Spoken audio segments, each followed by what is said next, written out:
Assalamualaikum warahmatullahi wabarakatuh, sahabat semua. Selamat datang di channel saya. Tempat kita membahas fakta, mitos, dan kisah Islami yang penuh hikmah.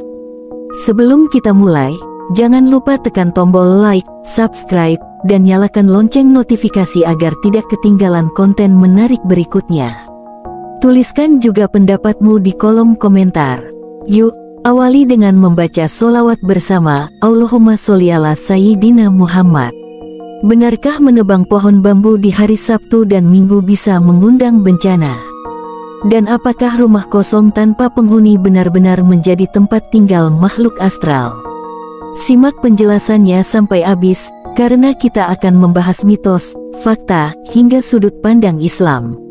Segmen 1, larangan menebang pohon bambu di hari Sabtu dan Minggu.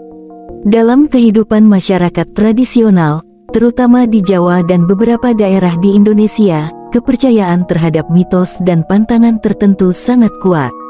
Salah satu yang menarik untuk dibahas adalah larangan menebang pohon bambu di hari Sabtu dan Minggu. Mitos ini terdengar sederhana, tetapi jika ditelusuri lebih jauh, ada unsur kepercayaan, nilai-nilai tradisi, bahkan hikmah Islami yang dapat kita ambil. Asal-usul kepercayaan. Larangan ini bermula dari kepercayaan bahwa pohon bambu adalah tempat favorit bagi makhluk halus atau roh penjaga alam. Rumpun bambu sering dianggap angker karena suasananya yang lebat, gelap, dan berisik ketika tertiup angin. Di beberapa daerah, rumpun bambu juga digunakan untuk berbagai ritual adat, seperti sesajen, tempat meditasi, atau persembahan bagi leluhur. Hari Sabtu dan Minggu dalam kalender Jawa dianggap hari yang panas secara spiritual. Dalam tradisi Jawa, Sabtu dianggap sebagai hari yang dekat dengan energi mistis, sedangkan Minggu adalah waktu istirahat untuk menghormati leluhur.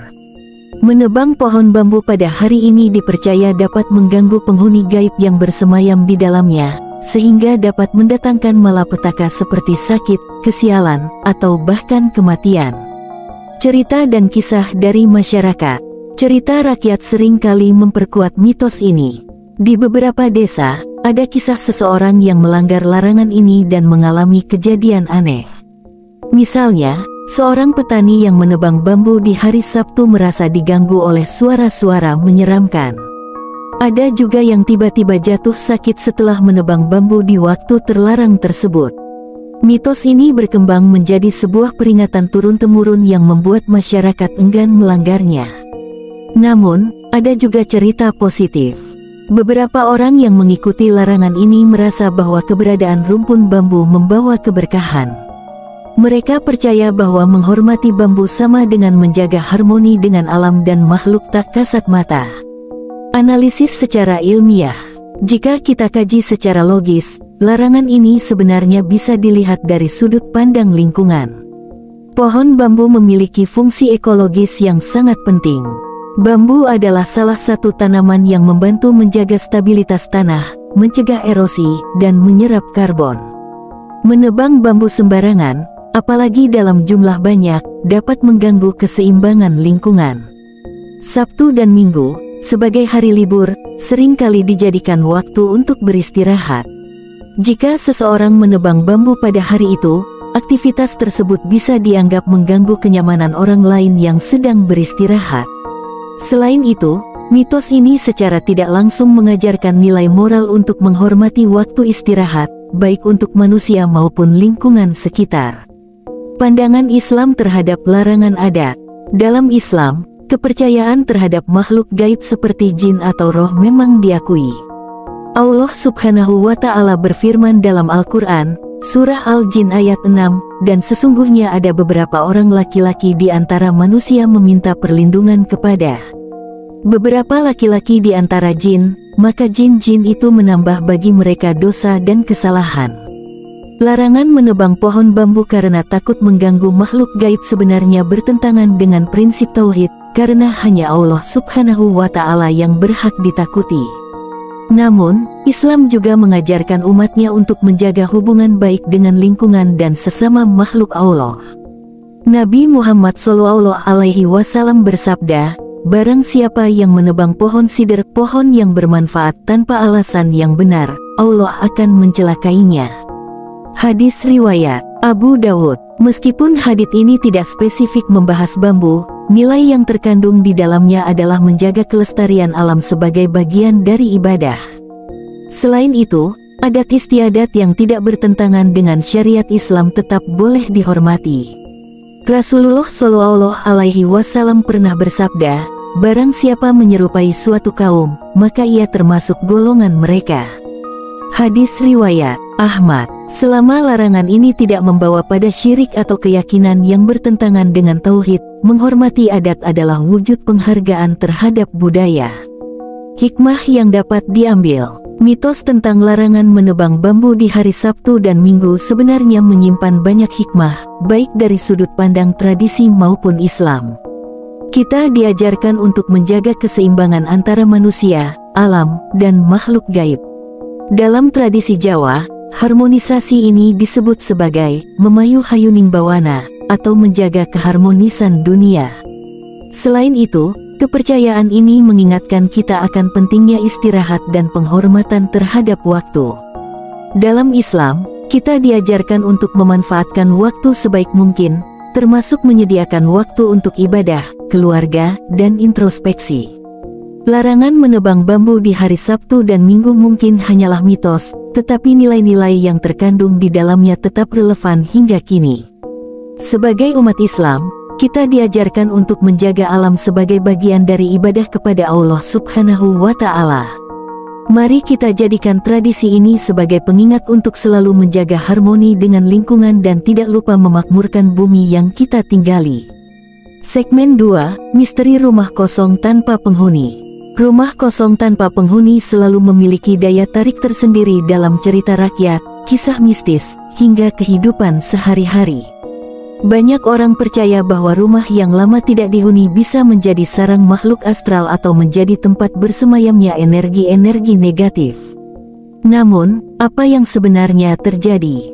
Apakah ini hanya mitos, atau ada fakta ilmiah dan pandangan Islam yang bisa menjelaskannya?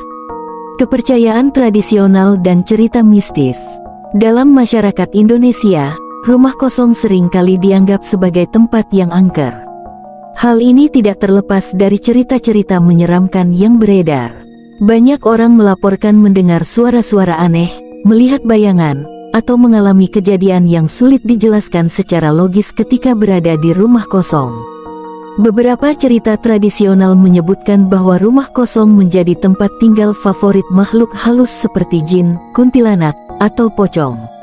Mereka diyakini suka menghuni tempat-tempat yang sepi, gelap, dan tidak terawat. Sebagai contoh, ada kisah seorang penjaga malam yang melihat sosok wanita berbaju putih di jendela rumah kosong, padahal rumah itu sudah ditinggalkan selama bertahun-tahun. Kepercayaan ini seringkali diperkuat oleh pengalaman orang-orang yang merasa diganggu saat mencoba tinggal di rumah kosong tersebut.